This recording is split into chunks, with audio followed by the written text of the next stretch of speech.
Բարև սիրելիներս, այսօր ձեզ համար կընթերցեմ Հովհաննես Թումանյանի թարգմանությամբ «Աներևույթ թագավորությունը» հեքիաթը։ Գնացինք։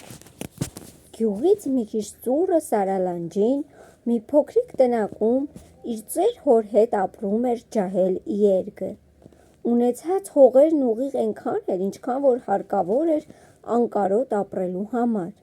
Հենց տան կողքից սկսվում էր կաղնի ու հաճարի ծառերի թավ ու պառավան տառը, իսկ տան առաջին ընկած էր մի հին կոտրած ջաղացքար։ Էն հին կոտրած ջաղացքարին նստողի աչքին սքանչելի տեսարան էր բացվում դեպի հովիտը, դեպի հովիտով վազող գետը ու դեպի սարերը, որ բարձրանում էին գետի մյուս կողմը։ Իերգը իր գործը դաշտում վերջացնելուց հետո իրիկունները սիրում էր նստել էս քարի վրա, արմունկները ծնկներին տված ու գլուխը հենած ձեռներին։ Նա ժամերով նստում էր ու անձնատուր էր լինում իր երազներին։ Եվ որովհետև գյուղի գործերով էլ շատ չէր հետաքրքրվում ու գրեթե միշտ մնում էր խաղաղ, մենակ, իր մտքերի մեջ խորասուզված, գյուղացիք էլ հեգնելով անունը դրել էին երազող Իերգ։ Նա էլ իսկի չէր նեղանում սրանից, քանի մեծանում էր, այնքան առանձնանում էր ու դառնում լռակյաց։ Իսկ երբ հերն էլ մեռավ ու հին կաղնու տակ թաղեց, նրանից հետո հո էլ ձեն չէր հանում։ Այժմ առաջվանից ավելի հաճախ էր նստում հին կոտրած ջաղացքարին ու նայում էր ներքև հովիտին, որտեղից իրիկվա մշուշը բարձրանում ու մեղմիկ սողում էր սարնի վեր, հետևում էր հետզհետե ցած իջնող մթին, ծագող լուսնին ու իրար ետևից ցորացող աստղերին։ Նրան այնպես էր թվում, թե գետի ալիքները երգում էին, սկզբում մեղմ ու կամացուկ, ապա թե պարզ ու լսելի։ Աստղերն էլ հո որ ցոլցլում էին երկնքում, ասես թե լցվում էին ներքև թափվելու սաստիկ տենչով, ուզում էին թափվեն ցած էն կանաչ անտառն ու էն կապուտակ գետը, ու այնպես էին վառվռում ու թռվռում, կարծես թե էլ չէին կարողանում դիմանան ներքևի հրապուրանքներին։ Բայց հրեշտակները, որոնցից ամեն մեկը կանգնած էր իր աստղի կողքին, շարունակ զսպում էր նրանց. «Աստղիկներ, այ աստղիկներ, էդպես խենթություն մի արեք, այ աստղիկներ, դուք երեխա հո չեք, որ էդպես գժություններ եք անում, քանի հազար տարի է ապրում եք տիեզերքում, ավելի լավ է խաղաղ ու հանգիստ ձեր տեղը մնաք»։ Այո, հրաշալի էր էն հովիտը, միայն թե էս ամենը տեսնում ու լսում էր միայն երազող Իերգը։ Իսկ գյուղում ապրող մնացած մարդիկ սովորական մարդիկ էին, մտքերով այս տեսակ բաներ իսկի անցել չէին կացնում։ Մի անգամ էլ, երբ Իերգը իր սովորությամբ հին ջաղացքարի վրա նստած միտք էր անում, թե ինքը ինչքան է մենակ բովանդակ աշխարհում, քունը տարավ ու աննկատելի քնեց։ Երազում տեսավ իբրև թե երկու արծաթ շղթաներով երկնքից մի ոսկի ճոճ էր իջնում ներքև։ Ամեն մի շղթայի ծերը ամրացած էր մի աստղից, իսկ ճոճում նստած էր մի գեղեցիկ աղջիկ ու այնպես բարձր էր ճոճում, որ մին երկնքից գետին էր հասնում, մինն էլ գետնից երկինք էր թռչում։ Ամեն անգամ հենց որ ճոճը երկնքից երկիրն էր մոտենում, աղջիկը ուրախությունից ծափ էր տալիս ու մի վարդ էր ձգում Իերգին։ Բայց հանկարծ արծաթի շղթաները կտրվեցին ու ճոճը աղջկա հետ երկուսն էլ երկինք թռան, գնացին վեր, մինչև որ աչքից բոլորովին չքացան։ Իերգը քնից վեր թռավ, չորս կողմը նայեց, տեսավ քարի վրա կողքին մի վարդի փունջ։ Մյուս օրը նորից քնեց էնտեղ, նորից նույն երազը տեսավ, ու երբ որ զարթնեց, դարձյալ կողքին վարդեր էին թափված։ Էսպես շարունակ մի ամբողջ շաբաթ։ Իերգը վճռեց, որ այս երազը, թե այսպես նույնությամբ կրկնվում է, կնշանակի սրա մեջ մի ճշմարիտ բան կա։ Վճռեց, տան դուռը փակեց, բանալին գրպանը դրեց ու գնաց այն աղջկանը որոնելու։ Գնաց, երկար թափառեց, շատ ման եկավ, վերջապես մի երկիր տեսավ։ Հեռու ամպերը հասնում էին մինչև գետին։ Աշխույժ ուրախ առաջ գնաց ու մի քիչ ժամանակ հետո ընկավ մի մեծ անտառ։ Հանկարծ էստեղ մի հառաչանքի ձեն ընկավ ականջովը։ Վազեց այն կողմը, որտեղից լսվում էր ձենը, տեսավ ալեխառն մորուքով մի պատկառելի ծերունի Գետին ընկած երկու մերկանդամ այլանդակ մարդ էլ վրեն չոքած ուզում են խեղդեն։ Իերգը 4 կողմը նայեց, տեսնի, ինչով կարող է օգնության հասնի։ Մի մեծ կոճղ պոկեց, որ պոկելուն պես դարձավ ծանր տապար։ Այս տապարով էնպես ուժգին հարձակվեց չարագործների վրա, որ նրանք օգնություն կանչելով ծերունուն թողին ու փախան։ Իերգը վեր քաշեց ծերունուն, օգնեց, որ կարգի գա ու հարցրեց, թե ինչու էին այն ավազակները խեղդում իրեն, ինչ էին ուզում։ Եվ ծերունին պատմեց, թե ես երազների աշխարհի թագավորն եմ, սխալմունքով մի քիչ հեռացել էի իմ տերության սահմաններից, ընկել էի իմ ամենավոխերիմ թշնամու իրականության թագավորի տերությունը։ Այս բանը նկատել էր իրականության թագավորը, իր ծառաներից երկուսին ղրկել էր իմ դեմ, նրանք էլ դարան մտնելով բռնել էին ինձ, ուզում էին խեղդեին։ Դու իրականության թագավորին ինչ վատություն ես արել, որ հարցրեց Իերգը։ Ոչ մի վատություն, պատասխանեց ծերունին, բայց առհասարակ նա շատ ամբարիշտ բնություն ունի, իսկ ինձ ատելով ատում է։ Դու, որ իմ կյանքը փրկեցիր, ուզում եմ երախտահատույց լինեմ քեզ ու ցույց տամ իմ աշխարհքը։ Երազների աշխարհքը ամենասքանչելի աշխարհքն է, իսկ երազները իմ հպատակներն են, ասավ երազների թագավորն ու առաջ գնաց։ Իերգը հետևեց նրան։ Երբ հասան այնտեղ, որտեղ ամպերը գետնին են առնում, թագավորը մի թփուտում ծածկած դուռը ցույց տվեց, որ ով որ չիմանար, անկարելի բան էր, որ գտներ ու բաց աներ։ Թագավորը դուռը բաց արավ, իր ուղեկցին տարավ 500 աստիճան ներքև, մի պայծառ լուսավորված քարանձավ, որ ձգվում էր երկար, շատ ու շատ մղոններ։ Զարմանալի գեղեցիկ էր այն քարանձավը, էլ ինչ ասես, որ չկար այնտեղ։ Մեծ լճերի մեջ կղզիների վրա կանգնած պալատներ կային, ու կղզիները հանգիստ լողում էին վճիտ ջրերում։ Ով ուզեր այն պալատներից մեկնումեկի մեջ մտնի, պետք է ափին կանգներ ու կանչեր. «Պալատ, պալատ, լողա դեպ ինձ, որ հեշտ մտնեմ ես քո դռնից»։ Ու պալատն իրան կլողար դեպի ափերը։ Կային և ուրիշ դղյակներ, որ հանդարտ օրորվում էին ամպերի վրա։ Պետք էր միայն ասել. «Դղյակ, դղյակ, իջիր դեպ ինձ, որ հիանամ ես քո տեսքից»։ Ու դղյակը հանդարտի գետին կիջներ։ Պարտեզներ էլ կային, որոնք ծաղիկներ ունեին, որ ցերեկները բուրում էին անուշահոտ, իսկ գիշերները լույս էին տալիս։ Ամենաերկներան գույներով վառվող հավքեր կային, որ հեքիաթներ էին պատմում, և ուրիշ շատ ու շատ զարմանահրաշ բաներ։ Երազող Իերգը զարմանքից ու խնդությունից չէր իմանում որին նայի, որը թողնի։ Արի հիմի քեզ իմ հպատակները, երազները ցույց տամ, ասավ թագավորը։ 3 տեսակ երազներ ունեմ. լավ երազներ բարի մարդկանց համար, վատ երազներ չարերի համար, և սրանցից բացի ունեմ նաև խիպիլիկ երազներ։ Սրանցով էլ զանազան խաղեր եմ հորինում, չէ՞ որ երբեմն թագավորներն էլ են ուզում զվարճանան։ Այստեղից թագավորը Իերգին տարավ մի այգի, ուր ծառուղիները արծաթից էին, ածուները ոսկուց, իսկ ծաղիկները անգին քարերից։ Այստեղ զբոսնում էին լավ երազները։ Առաջինը Իերգի աչքին ընկավ մի դալկադեմ նորատի ջահել կին, ձեռքին խաղալիքներով լիքը մի աղջիկ։ Սա ո՞վ է։ Էդ կինը ամեն իրիկում գնում է մի հիվանդ երեխի մոտ, որի մերը նորերս է մեռել, ասավ երազների թագավորը։ Ցերեկը, որբ երեխան միշտ մնում է մենակ, իսկ գիշերները սա գնում է, հետ է խաղում ու մոտ է մնում մինչև լույս։ Սակայն մի քիչ էլ գնանք դենը։ Գնացին, մտան մի ուրիշ այգի, լիքը բարի երազներով։ Բարի երազները տղամարդկանց ու կանանց, ծերերի ու երեխաների կերպարանքներով, բոլորն էլ բարի, ժպտուն դեմքերով, ամենագեղեցիկ զգեստներով։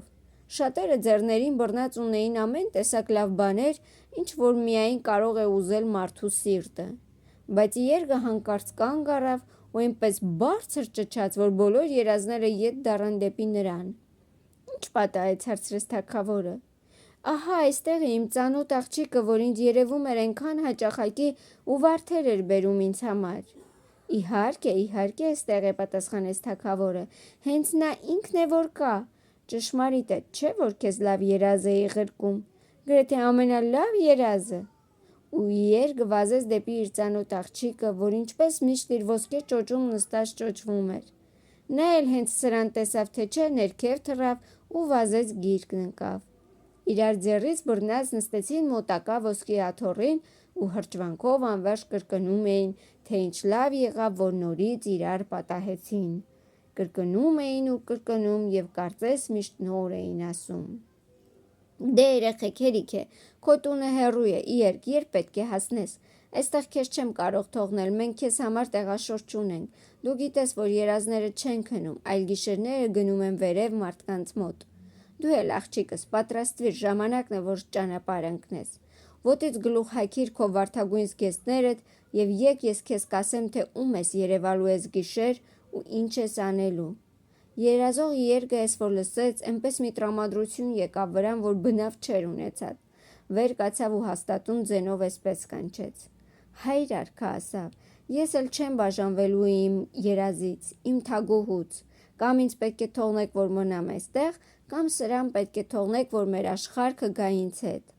Առանց սրան էլ չեմ կարող ապրել, այնքան եմ սիրում։ Ու աչքերը լցվեցին խոշոր արցունքներով։ Բայց Իերկ, խոսեց երազների թագավորը, պետք է իմանաս, որ սա իմ ամենալավ երազն է, սակայն դու իմ կյանքը փրկել ես, Իերկ, թող այդպես լինի, ինչպես դու ես կամենում։ Առ քո երազը ու գնա ձեր աշխարհքը։ Բայց վերև գնաք թե չէ, սրա գլխի արծաթե քողը պետք է վերցնես ու դռնից գցես ներքև, դեպի ինձ։ Այն ժամանակ քո երազը, քո թագուհին էլ միս ու այրյուն կառնի, կդառնա իսկական կին, թե չէ այժմ նա անմարմին երազ է միայն։ Իերգը թագավորին սրտանց շնորհակալություն արավ ու ասավ. Սիրելի թագավոր, քանի որ դու այդքան բարի ես, համարձակվում եմ մի խնդիրքով էլ անհանգստացնել քեզ։ Տեսնում ես, արդեն թագուհի ունեմ, բայց թագավորություն չունեմ։ Ինչպես կլինի թագուհի առանց թագավորության։ Չես կարող արդյոք մի թագավորություն էլ տալ։ Ինչքան ուզում է փոքրիկ լինի, միայն թե թագավորություն լինի։ Գիտես ինչ կա Իերկ, պատասխանեց երազների թագավորը, թե տեսանելի թագավորություններ ես ուզում ես չունեմ, բայց աներևույթ թագավորություններ ունեմ և նրանցից մինը քեզ եմ նվիրում, այն էլ ամենամեծերից ու ամենահոյակապներից մինը։ Իերգը հետաքրքրվեց իմանա, թե ինչ տեսակ բաներ են այդ աներևույթ ասված թագավորությունները, բայց թագավորը նրան պարզեց, թե ամեն բան ինքը ժամանակին կիմանա ու շատ կզարմանա, երբ կտեսնի, թե ինչ լավ է ու ինչքան հարմար այդ տեսակ աներևույթ թագավորություն ունենալը։ Սովորական տեսանելի թագավորությունները շատ անգամ շատ հոգսեր ու անախորժություններ են ունենում, բացատրեց թագավորը։ Օրինակի համար ասենք, թե դու թագավոր ես, դեռ անկողնումն ես, մին էլ տեսար առավոտը վաղ նախարարը մոտեցավ անկողնիդ ու ասում է. ձերդ մեծություն տերության կարիքների համար ինձ մի 1000 ռուբլի է պետք։ Գանձարանը բաց են անում, տեսնում ես մեջը կոպեկ չկա, ինչ անես։ Դեռ հլը այն էլ կարող է պատահել, որ քեզ պատերազմ հայտնեն, հաղթեն, ու այն թագավորը, որ քեզ հաղթել է, պսակվի հենց քո թագուհու հետ, իսկ քեզ մի աշտարակում փակի։ Իսկ աներևույթ թագավորության մեջ անկարելի է, որ այդ տեսակ բաներ պատահեն։ Բայց եթե այդ թագավորությունը աներևույթ է, ու մենք չենք տեսնելու, դրանից ինչ դուրս կգա, հարցրեց Իերգը։ Այ անխելք մարդ, բացականչեց թագավորը, ախր չէ որ ձեզ համար աներևույթ չի լինի, դու քո թագուհին կտեսնեք, դուք պարզ կտեսնեք ձեր թագավորությունը, և պալատները իրենց պարտեզներով, և մարգագետինները, և անտառները։ Նրանց մեջը կապրեք, կզբոսնեք, կանեք ինչ որ քեֆներդ կտա, միայն ուրիշների համար կլինի աներևույթ, ուրիշները չեն տեսնի ձեր թագավորությունը։ Իերգը սրա վրա շատ ուրախացավ, որ իրանց գյուղացիք ոչ կտեսնեն, որ ինքը թագուհի թագավորություն ունի, ոչ էլ նախանձից խետ կնայեն։ Շնորհակալություններով հրաժեշտ տվեց երազների թագավորին, իր թագուհու հետ 500 աստիճան վերև բարձրացավ, նրա գլխից վեր առավ արծաթե քողը ու ձգեց ներքև։ Հետո ուզեց ստորերկյա մուտքի դուռը ետ դնի, բայց այնքան ծանր էր, որ չկարողացավ պահի, ձեռիցը դուրս պրծավ ու միայն տեսակ ահագին թնդյուն հանեց, կարծես միանգամից բազմաթիվ թնդանոթներ որոտացին, ու Իերգը հանկարծ ուշաթափ եղավ։ Մինն էլ ուշքի եկավ, տեսավ ինքը իրենց դռան հին ջաղած քարի վրա նստած, կողքին կանգնած իր թագուհին, միայն ոչ թե երազ, այլ մարմին առած սովորական կին։ Իր ձեռիցը բռնած նա փաղաքշում էր իրեն ու խոսում. «Այ դու իմ ազնիվ, իմ բարի, իմ հիմար երկ, ուրեմն այսքան ժամանակ սիրում էիր ինձ ու սիրտ չէիր անում ասես, վախենում էիր ինձնից»։ Լուսինը ելավ ու լուսափայլեց գետը, ալիքները հնչյուն ծփալով զարկում էին ափերին, անտառը խուլ աղմկում էր, նրանք դեռ նստած խոսում էին ու խոսում։ Հանկարծ լուսնի վրա մի սև ամպի պատառ եկավ, այս միջոցին նրանց ոտների տակ մեծ թաշկինակի պես մի բան ընկավ, ու նորից լուսինը սկսեց փայլել առաջվա պես պայծառ։ Նրանք թաշկինակը վեր առան, ուզեցին բաց անեն, բայց տեսան, որ շատ է բարակ ու անթիվ անգամ ծալած, էնպես որ երկար տևեց, մինչև բոլոր ծալքերը բաց արին։ Ետ բաց արին, ինչ տեսեն, աշխարհագրական քարտեզի նման մի բան, մեջտեղից մի գետ է հոսում, գետի երկու կողմը քաղաքներ, անտառներ ու լճեր։ Իսկույն գլխի ընկան, որ էս էն թագավորությունն է, որ բարի երազների թագավորն իրենց համար ցած է գցում երկնքից։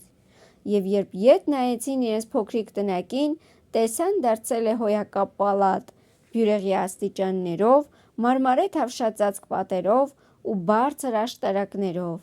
փիրուզե տանիքներով։ Ձեր ձեռի տված ներս մտան ու կորան ծաղիկների մեջ, անուշահոտ բուրմունքների, երաժշտության, ուրախության ու ամեն բանի լիության մեջ։ Մյուս օրը ամբողջ գյուղը դմփում էր, թե երազողի երկը վերադարձել է ու կին է բերել իրեն համար։ Իրեն նման մի բան կլինի էլի, ասում էին չորս կողմից։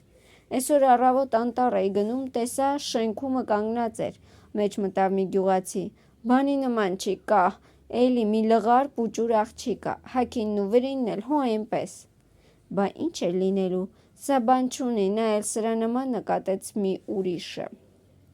Այսպես էին խոսում են տխմար մարդիկ ու չէին տեսնում, որ առաջները կանգնածը թագուհի էր,